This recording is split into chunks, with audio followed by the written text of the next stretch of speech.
बात करता है कि यीशु उस मंदिर में गया, यरूशलेम के मंदिर में। उस मंदिर की उन्होंने सफाई करी, उसमें बहुत सारे डिस्टर्बेंस था, उसको दूर किया। और आज हम लोग इसको समझने की कोशिश करेंगे कि यीशु ये जो हमारा शरीर है इसको भी क्लीन करता था कि पवित्र आत्मा इसमें वास करे और हमारे शरीर के द्वारा, हमारे वचनों के द्वारा, हमारे चाल चलन के द्वारा परमेश्वर के नाम को और भी महिमा, इज्जत और जलाल मिले, महिमा, इज्जत और जलाल मिले। और जब हम इसको पढ़ते हैं वचन को, तो वचन इस तरह से हमसे बात करता है कि यीशु को हमारे पाप के बारे में पता है। कहीं आप ये सोचें कि परमेश्वर को नहीं पता जो पाप हम करते हैं, चाहे आप सामूहिक रूप से, चाहे प्राइवेट में, चाहे देखी चाहे अनदेखी, परमेश्वर को सब कुछ हमारे बारे में पता होता है, क्योंकि परमेश्वर दिलों और मनों को जांचने और जानने वाला ईश्वर, जांचने और जानने वाला ईश्वर। इस मंदिर में जब प्रभु जाते हैं और बहुत सारे डिस्टर्बेंस हैं, जो बलिदान के पशु हैं वो महंगे बेचे जाते हैं, जो मंदिर में यूज होने वाले पैसे हैं वो महंगे दामों पर एक्सचेंज किया जाता है, और टोटली उसे एक व्यापार का घर बना दिया गया है परमेश्वर के भवन को, जो प्रभु यीशु मसीह को पसंद नहीं है। और इसलिए यीशु मसीह ने वहां से विशेष रूप से पैसे चेंज करने वाले को, जो पैसे एक्सचेंज करता था, क्योंकि मंदिर के अंदर बाहरी पैसा अलाउड नहीं था, जो मंदिर के अंदर जो बनते थे वही अलाउड थे, तो उसको आपको एक्सचेंज कराना पड़ता। जो बाहर के पैसे हैं उसको आप दे करके, और अंदर से जो मंदिर के अंदर के जो पैसे उसको आपको वहां पे इस्तेमाल करना है, और उसके लिए वो ज्यादा पैसे वसूलते हैं, मोटा रकम लेकर के फिर वो पैसे उन्हें देता था। और दूसरी बात, जो बलिदान के लिए पशु चढ़ाए जाते थे वो भी जो बाहर में रेट होता था उससे कहीं ज्यादा रेट उनसे वसूला जाता था। तो टोटली वो एक बिजनेस का अड्डा बन गया था परमेश्वर का भवन है। इसीलिए प्रभु यीशु मसीह को बहुत ही क्रोध आया। सोचने वाली बात है, देखने वाली बात है कि आज भी अगर हम परमेश्वर के मंदिर को बिजनेस का अड्डा बनाते हैं तो प्रभु प्रसन्न नहीं है।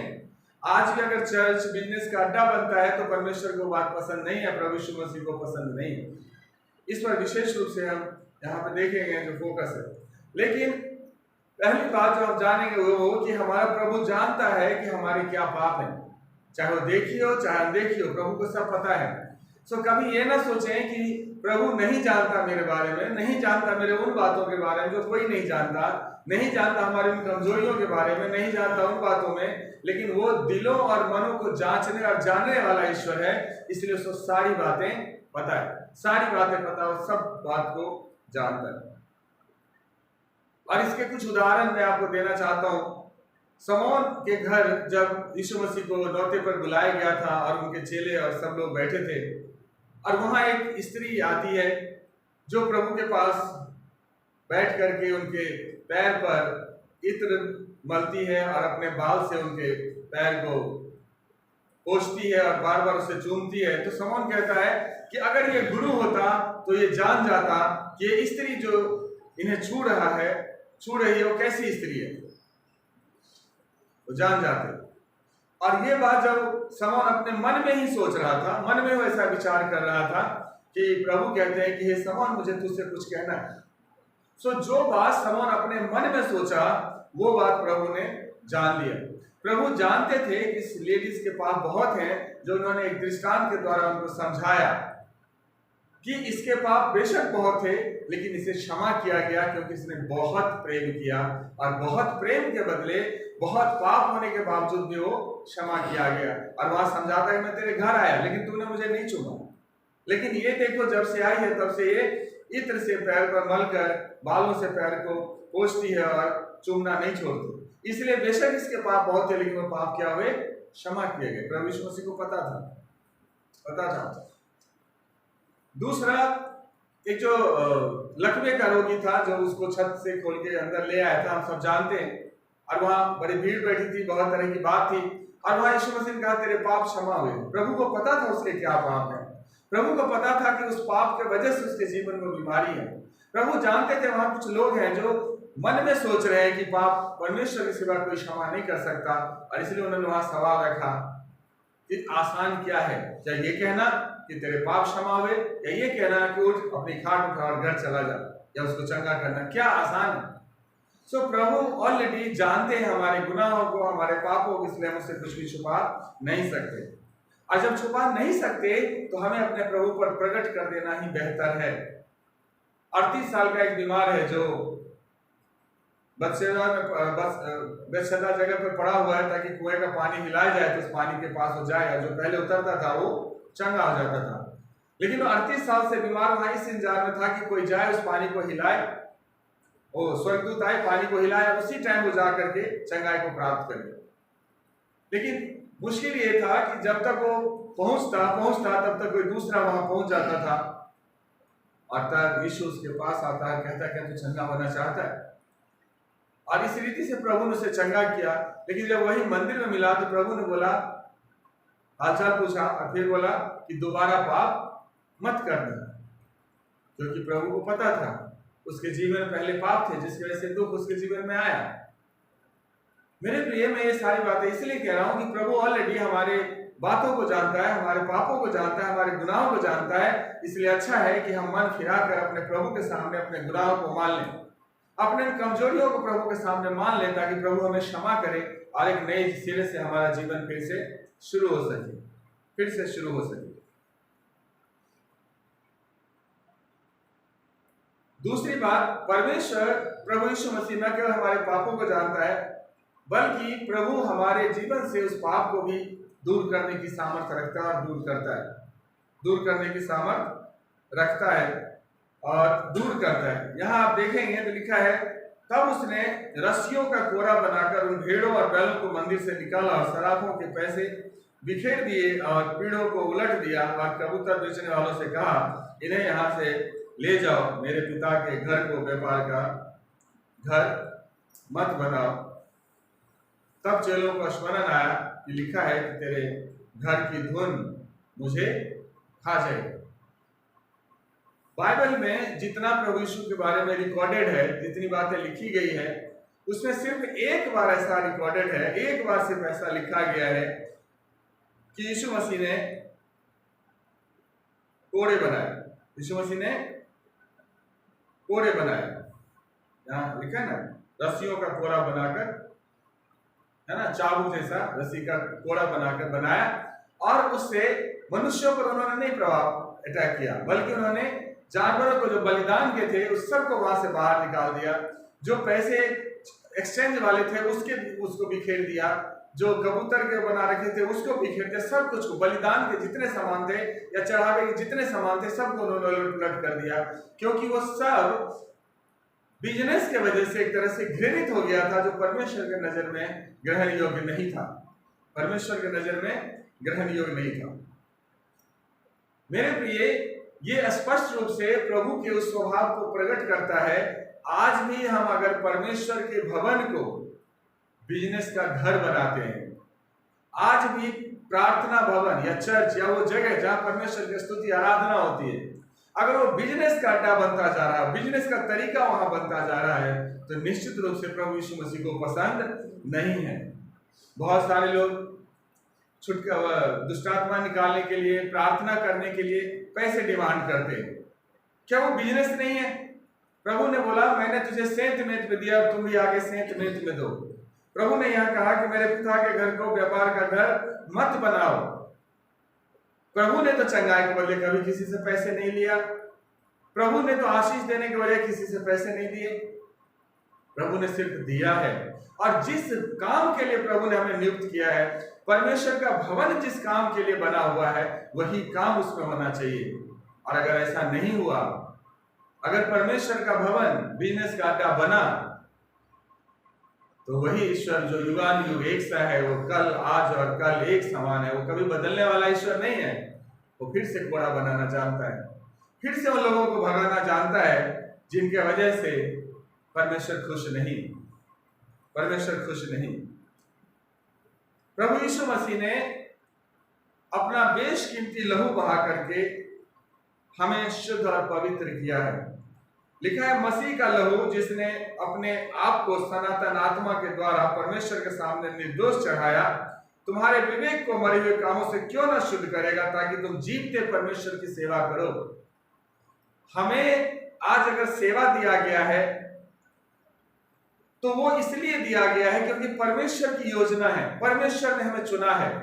और परमेश्वर ने हमें इसलिए चुना है कि परमेश्वर ने अपना इकलौता बेटा, जिससे वो बेहद प्रेम करता था, उसको हम सब के खातिर, समस्त मानव जाति के खातिर बलिदान किया है, क्रूस पर दिया है। और उसके निष्कलंक निष्पाप लहू के द्वारा हम सब शुद्ध और पवित्र हुए हैं। और न केवल शुद्ध और पवित्र हुए हैं, बल्कि याजकों का समाज ठहराए गए हैं, राजदूत ठहराए गए हैं।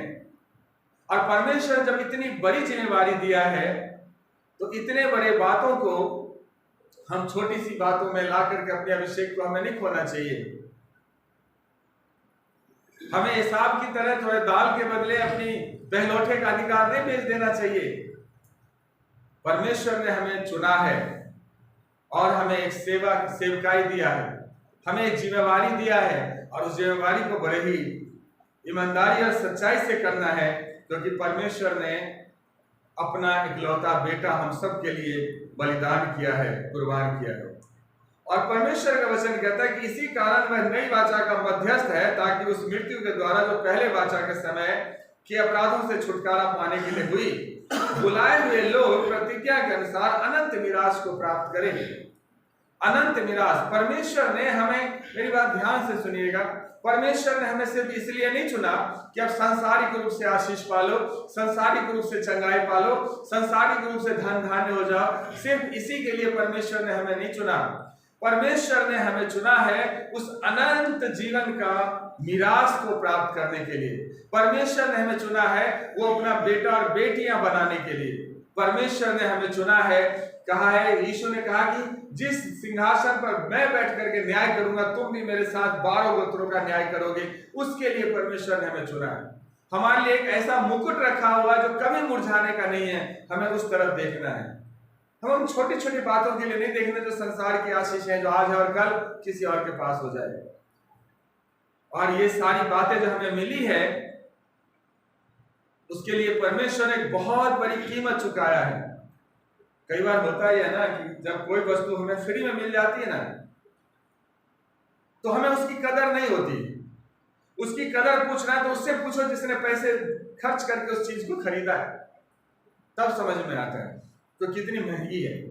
जब खुद खरीदना पड़ता है तब पता चलता है कितनी महंगी है।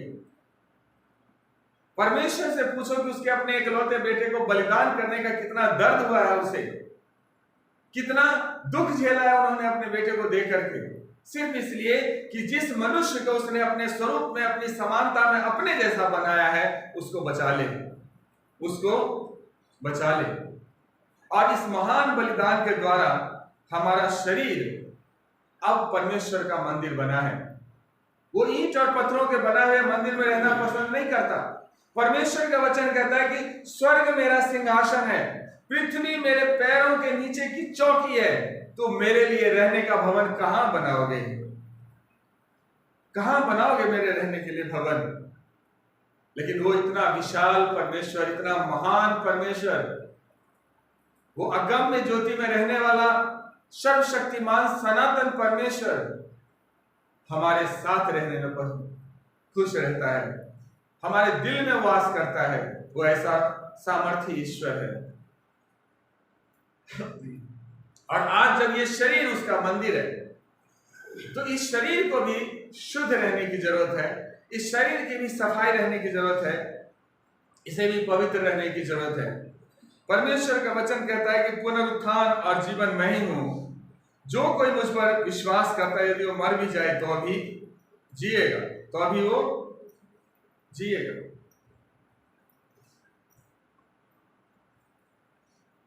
मेरे प्रिय, ये शरीर हमारा नहीं है। बोलिए, मैं आत्मा हूं। बोलिए, मैं आत्मा हूं। मुझे एक शरीर दिया गया है। मुझे एक शरीर दिया गया है। ये परमेश्वर की ओर से मुझे एक शरीर दिया गया है। परमेश्वर की ओर से मुझे एक शरीर दिया गया है। और ये शरीर पवित्र आत्मा का मंदिर है। ये शरीर पवित्र आत्मा का मंदिर है।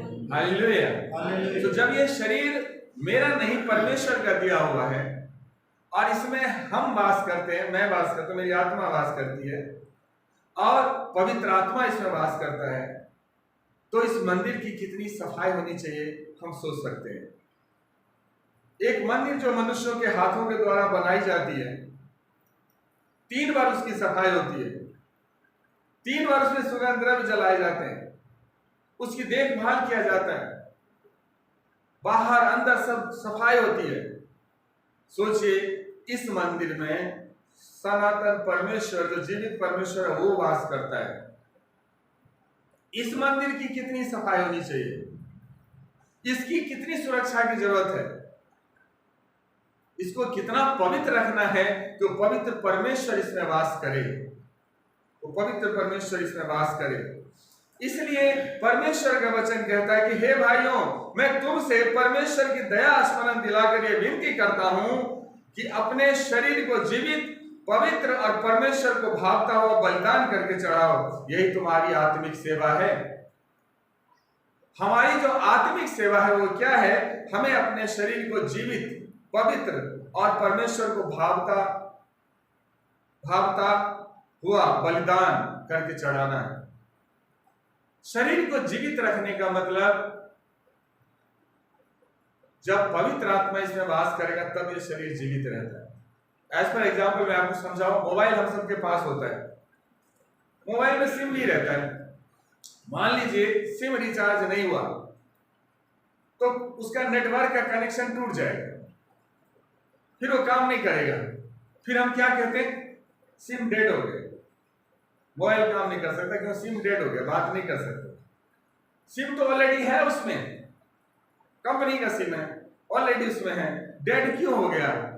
क्योंकि उसका कनेक्शन जो है कंपनी से कट गया, इसलिए वो डेड हो गया।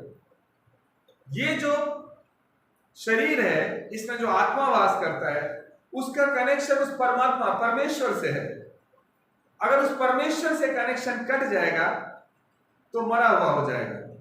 सो अगर इस शरीर को जीवित रखना है तो इस शरीर में जो वास करने वाली आत्मा है, उसका उस परमेश्वर से कनेक्शन होना चाहिए, परमेश्वर से कनेक्शन होने चाहिए, नहीं तो डेड गिना जाएगा। अगर जीवित रखना है तो सिर्फ और सिर्फ परमेश्वर की उपासना करना चाहिए, सिर्फ और सिर्फ परमेश्वर की उपासना, तब ये शरीर जीवित रहेगा, पवित्र। ये पवित्र तब रहेगा मेरे प्रिय, अगर सैंड से, साबुन से और किसी और चीज से सोचेंगे कि शरीर पवित्र हो जाता है, तो ऐसा नहीं है।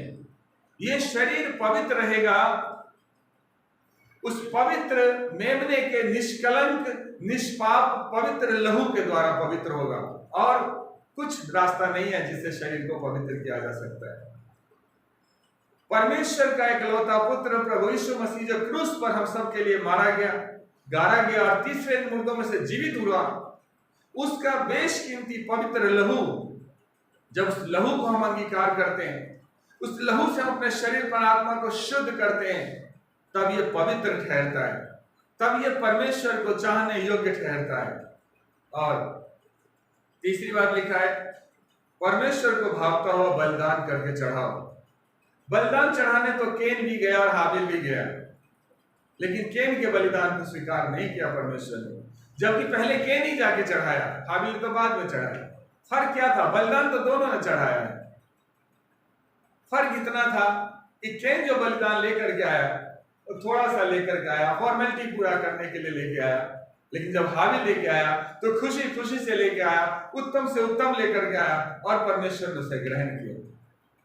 मेरे प्रिय, मेरा कहना है कि ये जो शरीर जो परमेश्वर ने हमें दिया है, जिसमें हम वास करते हैं, इस शरीर को हम कितना परमेश्वर के लिए समर्पित करते हैं। ये शरीर को हम संसार के कामों में इस्तेमाल करते हैं या परमेश्वर के कामों में हम इस्तेमाल करते हैं। हम अपनी आत्मा के क्रियाओं के द्वारा अपने शरीर के कार्यों को मारते हैं, या शरीर प्रबल होकर के आत्मा के कार्यों को अपने वश में कर लेता है। जब हम अपनी शारीरिक इच्छाओं को बलि करते हैं और आत्मिक बातों को अपने में बढ़ाते हैं, तो वो पवित्र भावता हुआ बलिदान हमारे प्रभु को ग्रहण योग्य ठहरता है, ग्रहण योग्य ठहरता है। और इसलिए जरूरी है कि हम अपने जीवन को इस रीति से अपने परमेश्वर के सामने दें, क्योंकि यही हमारी आत्मिक सेवा है। और एक चेतावनी के साथ हम इसको समाप्त करेंगे कि इस संसार के सदृश न बनो। हालेलुया। इस संसार के सदृश ना बनो। संसार मतलब से मतलब रखता है, संसार को कुछ चाहिए तो कुछ देगा। मतलब है तो रिश्ता है, मतलब नहीं है तो रिश्ता नहीं है। संसार की बात मैं कर रहा हूं, आत्मिक लोगों की नहीं। संसार में अगर आपसे कोई रिश्ता रखेगा तभी जब उसको आपसे कुछ लेना है, ये संसार की बात है। इसलिए हमें संसार के सदृश नहीं बनना है, हमें संसार से ऊपर उठना है। हमें जहां के हम हैं उसके समान बनना है। हम स्वर्ग के हैं, हम ऊपर के हैं, हम अपने पिता परमेश्वर के हैं। इसलिए हमारा स्वभाव हमारे पिता परमेश्वर के समान होना चाहिए। परमेश्वर ने अपने इकलौते पुत्र को हमारे लिए दिया, लेकिन कभी ये नहीं चाहा कि हम भी उसको कुछ दें। प्रभु यीशु मसीह ने खुद को क्रूस पर दे दिया, लेकिन उसने ये नहीं चाहा कि हम भी उसके खातिर क्रूस पर चढ़ें। उसने निस्वार्थ भाव से वो बलिदान किया ताकि हम बचा लिए जाएं, हम छुड़ा लिए जाएं। हम में से किसी ने प्रार्थना नहीं किया कि हे पिता अपने इकलौते बेटे को भेज क्रूस पर चढ़ा दे ताकि हम बच जाएं। नहीं, परमेश्वर ने खुद योजना बनाई कि जिस मनुष्य को हमने अपने स्वरूप में, अपनी समानता में, अपने जैसे बनाया है, वो नाश हो रहा है, उसको बचाया जाए। और उसको बचाने के लिए परमेश्वर ने अपनी बेशकीमती इकलौता पुत्र को बलिदान कर दिया। हम कैसे हैं? हमें उस तरह का सोच रखना है। और इसलिए इस संसार के सदृश ना बनो, परंतु तुम्हारी बुद्धि के नए हो जाने से तुम्हारा चाल चलन भी बदलता जाए।